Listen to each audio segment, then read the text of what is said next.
Inspirit Nutrition, your brother, your friend, your dietitian, back again for another installment. Books that changed my life: The Pursuit of Happiness by Gardner. Let's get it popping. I'm back. I've been busy these last couple of weeks, really busy with my clients, my patients, with some of my business moves. But I'm back again here to share with you all, trying to get strong and consistent with my work. Pursuit of Happiness, Gardner. A lot of people have heard of this story via the motion picture made famous by Will Smith, but I will tell you, Gardner's life story in reality is actually better than the movie. But the book is always better than the movie, right?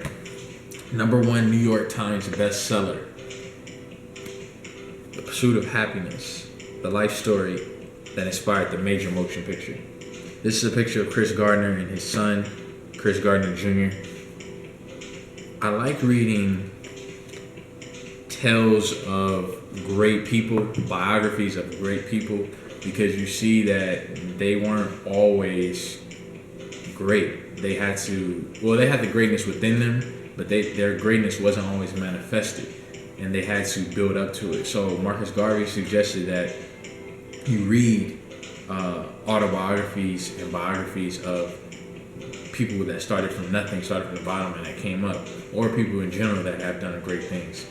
You can learn a lot from it. You can glean a lot from it. So with The Pursuit of Happiness, this is actually a more current photo of Gardner. He went bald, but he's still balling, right? He went through a lot. He went through a lot of abuse and trauma in his childhood. He didn't have a father present in his life. He only had a stepfather who was very abusive and who let him know clearly, I am not your goddamn father. He used to always tell him that. He used to destroy his self-esteem by making fun of him. And it shows basically how you can come from nothing to something. It's like the Horatio Alger story. I don't know if I'm pronouncing that right, but it's basically the rag to riches story. You can have traumas, you can have childhood traumas, you can have tribulations, and you can have obstacles that you can overcome. You have the power to overcome. He grew up in an era during segregation. He grew up in an era during, more blatant racism that kind of stopped him, what stopped most from achieving, but he still achieved. So it lets you know that, okay, no matter what's going on, what I've gone through in the past as a child, as a teenager, as an adult, I can overcome, I can become something great. And one principle that I kind of noticed throughout the book was that he went the extra mile. He worked hard as hell in whatever business he was in, whatever field he was in, he always went hard. So he started off as when did he first start going hard? He actually got into, became a surgeon's tech, basically like a medical tech, where he helped surgeons do procedures, and he started doing this in the army. So when he was in the army, or was he in the Navy? He was in the Navy, I think. But when he was in the Navy, he became like a med tech. He wanted to eventually get into the medical field, and he learned a lot. He always asked a lot of questions, and he learned the different surgical procedures, how to treat wounds and do things like that. But he became known as like the doc. Like he became known as like the go-to man because he was really sharp and he was really good at what he did. He perfected it, and he always asked questions. He wasn't afraid of asking questions, and he learned that way. He eventually moved on to get like a fellowship and like an apprenticeship situation with a doctor in San Francisco, and he went there and he learned how to go even further and perfect his craft.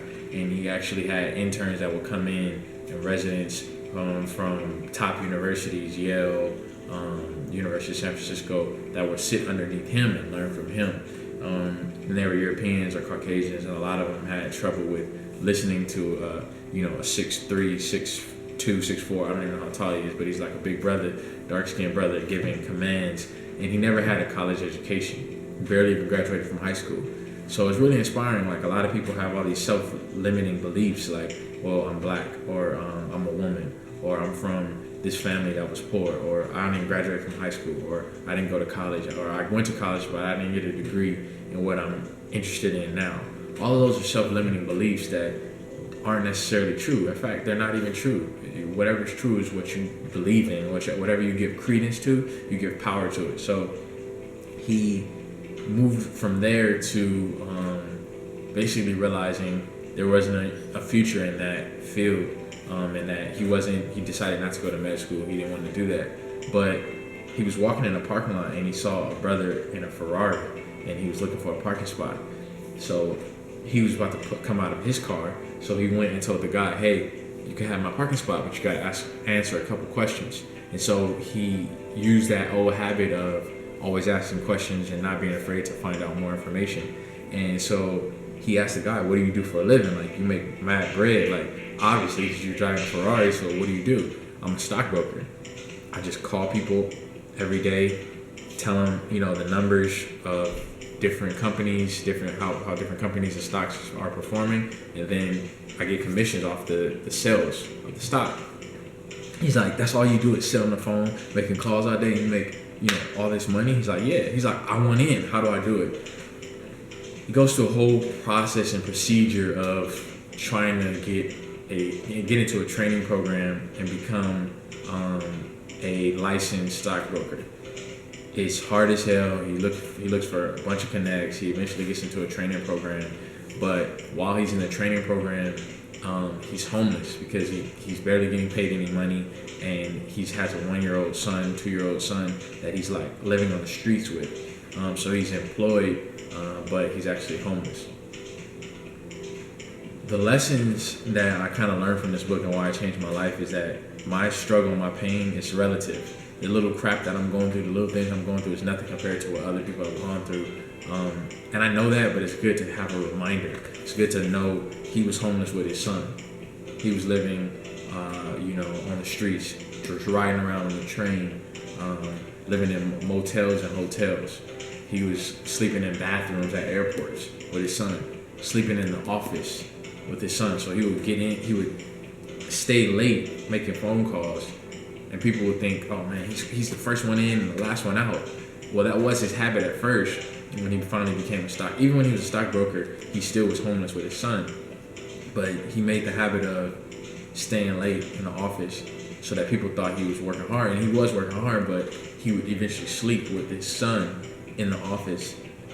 And then in the morning, before anyone got there, he would come take a shower, in the bathroom, just freshen up like a bum shower, freshen up his son, and then start the day over. He used to only have 2 suits. He would wear the same suits, cycle out those same suits, only two or three ties, cycle out those same ties, and he was just putting in work. But another thing that really inspired me from the book was that he shows that you can do well in whatever career you're in, and you're not limited by your career, and you're not what you do. So a lot of times we feel like, man, I've been a tattoo artist for all this time. Who says I can become a dietitian? Or I've been studying architecture all this time. Who says I can become a cinematographer? Or I've been a dietitian. Who says I can become a business person? Or, it's just these limits that we place on ourselves that we can't start our careers over, or we can't switch into another career. Now, of course, you don't want to just jump willy-nilly here to there, but you're not your career. You don't have to put yourself in a box. So he went from being a medical tech, surgeon's technician, an assistant, to selling medical supplies, to later becoming a stockbroker.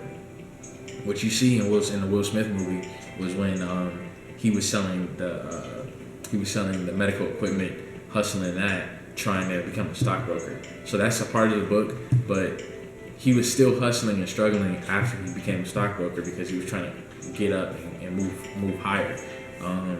Another thing like he talks about is conscious capitalism. This is towards the end, where he worked with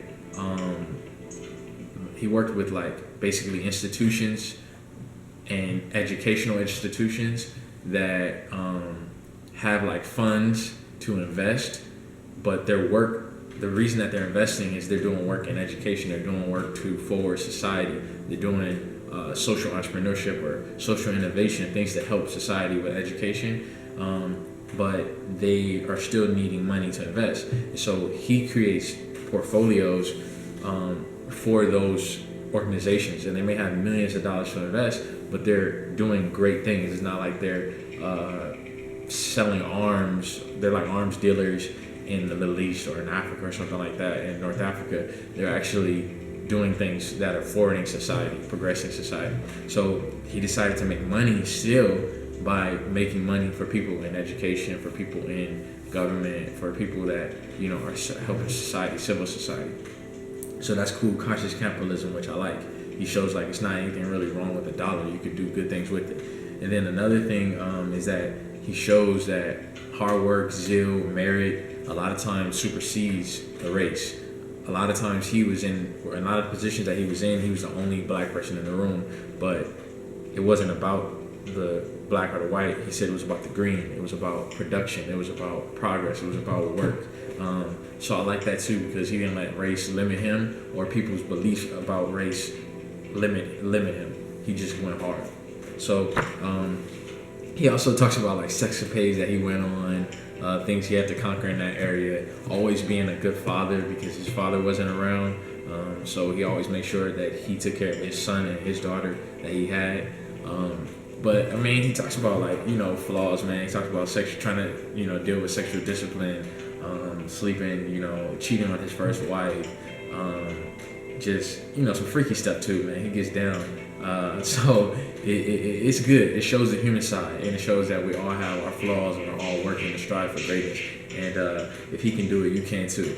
Your brother, your friend, your dietitian, back again for another installment. Books That Changed My Life: The Pursuit of Happiness by Gardner. Check it out. Peace and blessings.